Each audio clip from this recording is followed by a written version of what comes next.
قرآن کریم نے مصارف زکوٰۃ کا جہاں پہ ذکر کیا ہے وہیں پہ ایک مصرف ہے والغارمین۔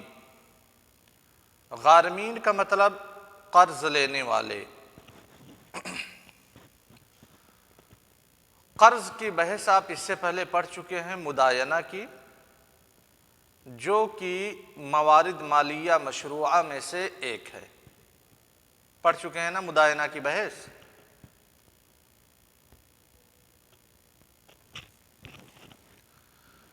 جو انسان قرض لیتا ہے عمومی طور پہ یہی دیکھا جاتا ہے کہ کوئی اس کی ضرورت آن پڑی ہے اور اس ضرورت کو پوری کرنے کے لیے اس کے پاس وافر مقدار میں پیسے نہیں ہیں،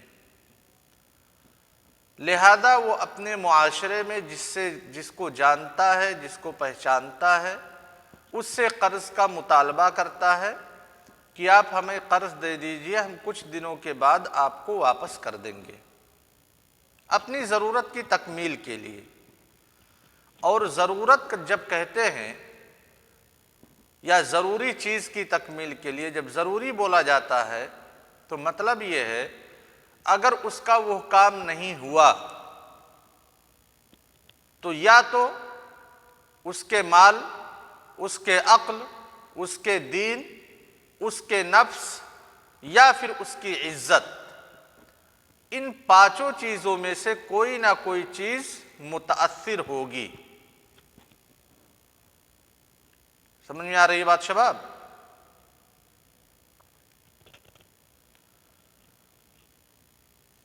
لہذا ان پانچوں چیزوں کی تکمیل کے لیے کہ یہ پانچوں چیزیں متاثر نہ ہوں، اس سے بچنے کے لیے انسان قرض لیتا ہے۔ قرض لیا اور اللہ تعالی نے اس کے اوپر کشادگی نہیں پیدا کی، جو مدت تھی قرض لوٹانے کی 1 سال یا 2 سال، اس مدت میں وہ پیسہ اتنا نہیں کما سکا کہ قرض کو لوٹا دے، تو ایسی صورت میں شریعت اسلامیہ ایسے مقروض شخص کے لیے زکوٰۃ کے مال کو استعمال کرنے کی اجازت دیتی ہے کہ زکوٰۃ کا مال ایسے مقروض شخص کے حوالے کیا جائے تاکہ وہ اپنے قرض کی ادائیگی کر سکے۔ ٹھیک ہے شباب؟ دوسری قسم ہے قرض لینے والوں کی جو اپنی کمالیات اور تحسینیات کی تکمیل کرتے ہیں۔ کمالیات اور تحسینیات کا مطلب یہ ہے کہ اگر جو کام یہ کرنا چاہ رہے ہیں وہ کام نہ بھی ہو تب بھی ان کی زندگی کے اوپر، ان کے نفس کے اوپر، ان کے دین کے اوپر، ان کے عقل کے اوپر، ان کے مال کے اوپر، ان کے عرض کے اوپر کوئی فرق نہیں پڑے گا۔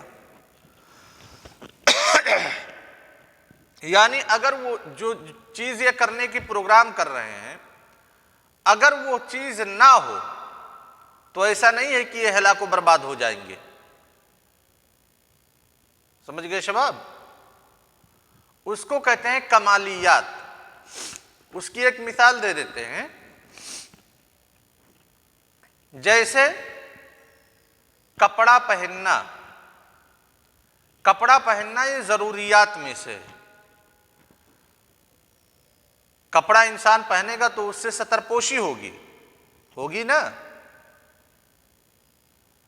کپڑا پہننا یہ بنیادی طور پہ ضروریات میں سے ہے، لیکن ایک کپڑا ایسا ہے جو 100 روپے میٹر ہے، یعنی 1000 روپے میں ایک کپڑا ایک آدمی پہن سکتا ہے، اس سے اس کی ضرورت پوری ہو جا رہی ہے۔ ٹھیک ہے؟ اب وہی آدمی کہتا ہے کہ نہیں، یہ کپڑا تھوڑا لو کوالٹی کا ہے، مجھے برانڈڈ کپڑے چاہیے، تو 1000 روپے میں اس آدمی کی ضرورت پوری ہو جا رہی تھی، ستر پوشی ہو جا رہی تھی۔ جب وہ برانڈڈ تلاش کرنے لگا تو برانڈڈ کپڑے کی قیمت 5000 روپے ہے۔ ٹھیک ہے شباب، لہذا 5000 کا وہ کپڑا لیا اور اس کے پاس پیسے نہیں ہیں، 1000 روپیہ ہے، 4000 روپیہ کسی سے قرض لیا کپڑا لینے کے لیے، جو 5000 کا کپڑا لیا ہے۔ تو کیا ایسا شخص غارم کی کیٹیگری میں آئے گا کہ جس کے اوپر زکوٰۃ کے مال کو خرچ کیا جا سکتا ہے؟ نہیں آئے گا۔ کیوں؟ کیونکہ اس نے اپنی کمالیات اور اپنی تحسینیات کی تکمیل کے لیے قرض لیا ہے۔ 1000 روپے سے بھی اس کا کام چل سکتا تھا، لیکن اس نے اپنے لیبل کو ہائی فائی کرنے کے لیے، اپنے اسٹینڈرڈ کو بہتر بنانے کے لیے یہ قرض لیا ہے۔ سمجھ گئے شباب؟ اور اسی کمالیات کی تکمیل کے لیے کمپنیاں قرض لیتی ہیں، شرکات قرض کا مطالبہ کرتی ہیں بینکوں سے، دیگر سنستھاؤں سے۔ تو کمپنیاں، کوئی بھی کمپنی ہو، ہر کمپنی قرض لیتی ہے، یا تو انکم ٹیکس سے بچنے کے لیے، یا تو پھر اپنے مال میں نمو پیدا کرنے کے لیے، اپنے مال کو بڑھانے کے لیے۔ ٹھیک ہے شباب؟ تو جب مال ہمارے پاس موجود ہے ہماری ضرورت بھر کے لیے، پھر اس مال کے اضافے کے لیے جب ہم قرض لیتے ہیں تو وہ غارمین کی کیٹیگری میں داخل نہیں ہے کہ زکوٰۃ کے مال کو اس کے اوپر خرچ کیا جائے گا۔ لہذا کسی بھی کمپنی کو، کسی بھی شریکہ کو زکوٰۃ کا مال نہیں دیا جا سکتا کہ وہ اپنے قرض کی ادائیگی کر دے۔ کیوں؟ علت کیا ہے؟ کیونکہ اس کمپنی نے اپنی ضروریات کی تکمیل کے لیے قرض نہیں لیا ہے، بلکہ تحسینیات اور تکمیلیات کی تکمیل کے لیے قرض لیا ہے۔ سمجھ گئے شباب؟ معاملہ کلیئر ہے؟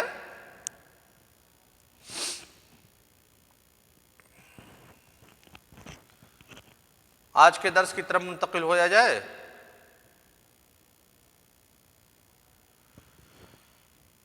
آج کا درس موضوع زکوٰۃ سے متعلق آخری درس ہوگا۔ آج ہم ذکر کریں گے کہ زکوٰۃ کی ادائیگی پر کیا اثرات مرتب ہوتے ہیں۔ جیسے آپ نے پڑھا زکوٰۃ کا لغوی معنی کیا ہے، زکوٰۃ کا حکم کیا ہے، ساتھ ہی ساتھ زکوٰۃ کے فوائد کیا ہیں، دنیاوی فوائد، اخروی فوائد۔ اس کے بعد گفتگو کی گئی زکوٰۃ کے کون کون سے اموال ہیں جن کا تذکرہ قرآن کریم میں وارد ہوا ہے، پھر زکوٰۃ کے نکالنے کا وقت کیا ہے، پھر اس کے بعد ہم منتقل ہوئے مانعین زکوٰۃ کا حکم کیا ہے، اور اخیر میں ہم نے ذکر کیا مصارف زکوٰۃ۔ یہ ان سارے موضوعات پہ دلالت کرنے کے لیے قرآن کریم میں کافی آیات موجود ہیں، جن آیات کا ہم نے دراسہ کیا ہے۔ آج ہم تذکرہ کر رہے ہیں کہ جب کسی سوسائٹی میں، کسی معاشرے میں زکوٰۃ نکالا جاتا ہے تو پھر اس کے اثرات کیا مرتب ہوتے ہیں اس سوسائٹی کے اوپر، اس سماج کے اوپر، یا زکوٰۃ نکالنے والے کے اوپر۔ شباب سن رہے ہیں درس کو؟ سب سے پہلا اثر زکوٰۃ کی ادائیگی پہ جو مرتب ہوتا ہے، بذات خود وہ انسان کے لیے جو زکوٰۃ نکالتا ہے اس کے لیے فائدہ مند ہے۔ کیا فائدہ ہے؟ اللہ تبارک و تعالیٰ کی عبودیت اللہ تبارک و تعالیٰ کے طاعت کی تکمیل ہوتی ہے زکوٰۃ کی ادائیگی سے۔ جو شخص زکوٰۃ نکالتا ہے وہ تعبد کے طور پہ ہی نکالتا ہے، یعنی زکوٰۃ نکال کر کے اللہ تعالیٰ سے قریب ہونا چاہتا ہے، اللہ تعالیٰ کا قربت حاصل کرنا چاہتا ہے، رسول صلی اللہ علیہ وسلم کی اتباع کرنا چاہتا ہے۔ تو جس نے زکوٰۃ ادا کیا گویا کہ وہ رسول صلی اللہ علیہ وسلم کا متبع اور اللہ تبارک و تعالیٰ کا متقی بندہ ہے۔ اور جو شخص رسول صلی اللہ علیہ وسلم کی اتباع کرے گا، اللہ تبارک و تعالیٰ کی اطاعت کرے گا، اس کی عبودیت کے لیے، اس کی عبودیت کی تحقیق کے لیے اپنا مال خرچ کرے گا، تو یقیناً وہی شخص کامیاب ہے۔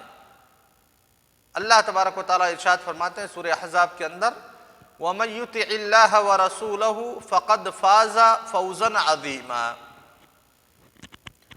جو شخص بھی اللہ اور اس کے رسول کی اطاعت کرے گا تو وہ بڑی کامیابی سے ہمکنار ہوگا۔ اور زکوٰۃ نکالنا یہ رسول کی اتباع ہے، اللہ کی اطاعت ہے، اللہ تبارک و تعالیٰ کے لیے عبودیت کی تحقیق ہے۔ یہ بذات خود زکوٰۃ نکالنے والے کا فائدہ ہے۔ دوسرا فائدہ، زکوٰۃ نکالنے سے نفس کی تطہیر ہوتی ہے، نفس کو پاکی ملتی ہے۔ اسی لیے اللہ تبارک و تعالیٰ نے سورہ توبہ آیت نمبر 103 میں کہا نبی صلی اللہ علیہ وسلم کو مخاطب کر کے، خُذْ مِنْ أَمْوَالِهِمْ صَدَقَةً تُطَهِّرُهُمْ وَتُزَكِّيهِمْ بِهَا، کہ آپ ان کے اموال سے زکوٰۃ لیجئے۔ کیا مقصد ہے زکوٰۃ لینے کا؟ ان کے نفس کو پاک کیجئے زکوٰۃ لے کر کے۔ تو جو شخص زکوٰۃ کی ادائیگی کرتا ہے وہ اپنے نفس کی تطہیر کرتا ہے، اپنے نفس کو پاک بناتا ہے۔ سمجھ رہے ہیں شباب؟ علامہ ابن سعدی رحمہ اللہ کہتے ہیں، ابن سعدی کون ہے پتہ ہے؟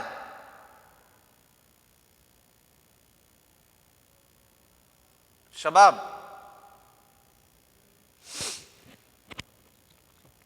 یہ سعودیہ کے ایک عالم ہیں، ابن سعدی رحمہ اللہ، ابھی متاخرین میں سے ہیں، بہت زیادہ متقدم نہیں ہیں، جدید دور کے ہیں۔ بہت ساری کتابیں قواعد فقہیہ میں، تفسیر میں، علوم قرآن میں، حدیث میں ان کی کتابیں موجود ہیں۔ جیسے کہ علامہ ابن باز رحمہ اللہ، علامہ ابن عثیمین رحمہ اللہ جس مقام و مرتبہ کے ہیں اسی مقام و مرتبہ کے علامہ ابن سعدی رحمہ اللہ بھی ہیں۔ علامہ ابن سعدی رحمہ اللہ کہتے ہیں کہ زکوٰۃ کو زکوٰۃ کا نام دیا گیا، وجہ تسمیہ یا زکوٰۃ کے نام دینے کی وجہ کیا ہے؟ وہ وجہ بیان کرتے ہوئے کہتے ہیں کیونکہ زکوٰۃ اپنے مالک یعنی زکوٰۃ نکالنے والے کا تزکیہ کرتا ہے، لہذا اس کا ایمان زیادہ ہوتا ہے، ایمان میں اضافہ ہوتا ہے اور اس کے اسلام کی تکمیل ہوتی ہے۔ تو زکوٰۃ کو زکوٰۃ کا نام ہی اس لیے دیا گیا ہے تاکہ تطہیر پیدا ہو، تزکیہ پیدا ہو۔ تیسرا فائدہ، اس سے پہلے ذکر کیا گیا کہ نفس کی تطہیر ہوتی ہے، تیسرا فائدہ بتلایا جا رہا ہے کہ مال کی تطہیر ہوتی ہے، مال میں پاکی آتی ہے، مال میں برکت ہوتی ہے، اور مال میں اضافہ کا سبب ہے زکوٰۃ کی ادائیگی۔ اس لیے اللہ تبارک و تعالیٰ نے کہا وَمَا آتَيْتُم مِّن زَكَاةٍ تُرِيدُونَ وَجْهَ اللَّهِ فَأُولَٰئِكَ هُمُ الْمُضْعِفُونَ، سورۃ الروم آیت نمبر 39، آپ پڑھ چکے ہیں اس آیت کی تفسیر۔ دوسری جگہ پہ اللہ تعالیٰ نے کہا وَيَمْحَقُ اللَّهُ الرِّبَا وَيُرْبِي الصَّدَقَاتِ۔ تیسری جگہ پہ سورہ سبا کے اندر اللہ تبارک و تعالیٰ نے کہا وَمَا أَنفَقْتُم مِّن شَيْءٍ فَهُوَ يُخْلِفُهُ وَهُوَ خَيْرُ الرَّازِقِينَ۔ لہذا ہمیں ظاہری طور پہ گرچہ یہ احساس ہو رہا ہو کہ جب ہم زکوٰۃ دے رہے ہیں تو اس سے ہمارے مال میں کمی آ رہی ہے، لیکن اس دنیا کے بنانے والے، اس پورے سسٹم کے بنانے والے کا یہ حتمی فیصلہ ہے کہ زکوٰۃ کی ادائیگی سے مال میں کمی نہیں آتی، بلکہ مال میں زیادتی ہوتی ہے، مال میں اضافہ ہوتا ہے۔ سمجھ گئے نا شباب؟ اب ہم اپنا نظریہ قائم کریں گے یا اپنے خالق کے نظریے کو مانیں گے؟ ہم جو لوگ بھی زکوٰۃ سے راہ فرار اختیار کرتے ہیں ان کو یہی لگتا ہے کہ اتنی محنت سے ہم نے کمائی ہے، اتنی محنت سے ہم نے مال اکٹھا کیا ہے، اس میں سے 2.5% دے دے دوسروں کو، یہ تو ظلم ہے ہمارے ساتھ، ہمارا پیسہ کم ہو جائے گا۔ جی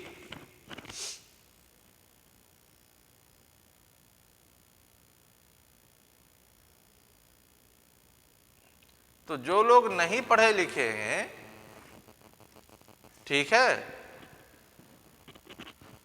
ان کو سمجھانے کے لیے آپ ہیں، ہم ہیں، آپ لوگوں کی جماعت ہے، آپ لوگوں کی ٹیم ہے، یہ جو طلباء ہیں، علماء ہیں اور سوشل ورکرز ہیں، ان کی ذمہ داری ہے کہ جو لوگ نہیں پڑھے لکھے ہیں ان کو سمجھائیں۔ اوکے شباب؟ آخر جب ہم لوگ تعلیم حاصل کرتے ہیں کس لیے؟ سب سے پہلا مقصد تو ہوتا ہے کہ اپنے نفس سے جہالت کو دور کریں، دوسرا دوسروں سے جہالت کو دور کریں۔ اگر ہم پڑھ لکھ کر کے صرف اپنے نفس کو فائدہ پہنچاتے ہیں تو اس کا بہت بڑا فائدہ نہیں ہے۔ اگر فقہا کے کلام میں ہم دیکھیں کہ طلب علم یہ زیادہ ثواب کا باعث ہے یا نفلی عبادت میں مشغول رہنا، دونوں میں سے کون زیادہ ثواب کا باعث ہے؟ تو تمام فقہا کا اتفاق ہے کہ طلب علم یہ زیادہ ثواب کا باعث ہے۔ وجہ کیونکہ نفلی عبادت انسان کی اپنی ذات تک محدود رہ جاتی ہے، لیکن طلب علم انسان کی ذات سے بڑھ کر کے اس کا اثر پورے سماج پہ ہوتا ہے، پوری دنیا پہ ہوتا ہے، یعنی لوگ اس علم سے فائدہ اٹھاتے ہیں۔ تو اگر ہم لوگوں کی جہالت کو دور نہیں کر سکے تو پھر ایسی تعلیم کے بارے میں سوچنا پڑے گا ہمیں۔ سمجھے نا شباب؟ چوتھا جو اثر کہ انسان کے اندر بخالت، زر پرستی، مال پرستی، مادہ پرستی کی جو مذموم خصلت ہے، اس خصلت کو جڑ سے زکوٰۃ کی ادائیگی ختم کر دیتی ہے۔ مادہ پرستی بہت ہی بھیانک چیز ہے، زر پرستی کے بہت ہی خطرناک نتائج، بخل، شح، یہ سب بہت ہی مذموم خصلتیں ہیں۔ ان خصلتوں سے دوری کے لیے زکوٰۃ کی ادائیگی ضروری ہے۔ سمجھے نا شباب؟ بخیل انسان جو ہوتا ہے اپنے آپ پہ نہیں خرچ کر رہا ہے تو دوسروں پہ کیا خرچ کرے گا؟ لیکن جب زکوٰۃ کا حکم آئے گا کہ زکوٰۃ ادا کرنا ہے، نہیں تو تم سے قتال کیا جائے گا، تو چلو 1-2 سال کرہن یعنی ناپسندیدگی کی حالت میں نہ چاہتے ہوئے بھی زکوٰۃ وہ ادا کر رہا ہے، اس ڈر سے کہ ایسا نہ ہو لوگ جان جائیں کہ میں زکوٰۃ نہیں دے رہا ہوں تو مجھ سے قتال کرے، میرا محاسبہ ہو، اس ڈر سے وہ زکوٰۃ ادا کر رہا ہے۔ جب اس کا مال اس کے پاس سے جا رہا ہے تو جو اس کے اندر بخل موجود ہے اس بخل میں یقیناً کمی آئے گی. سمجھے نا شباب؟ اور اسی لیے میرا مشورہ ہے آپ لوگوں کو، شیخ حماد، میرا مشورہ ہے، شیخ حماد سن رہے ہیں؟ شیخ شمس الضحیٰ، شیخ عبدالعزیز، یہ مشورہ ہے، اس مشورے کو مانیے اور اس پہ عمل کیجیے. یا مشورہ سے کہہ لیجئے کہ یہ حکم ہے، امر ہے، اور امر کا امتثال واجب ہے. ہفتے میں، ایک ہفتے میں آپ 10 روپیہ ہی کسی کے اوپر خرچ کریں، لیکن خرچ ضرور کریں. ایک ہفتے میں آپ کی جو پاکٹ منی ہے جو گھر والوں کی طرف سے دی جاتی ہے اس میں سے چاہے 10 روپیہ ہی کسی غریب کو، کسی محتاج کو، کسی ضرورت مند کو دے، لیکن ضرور دے.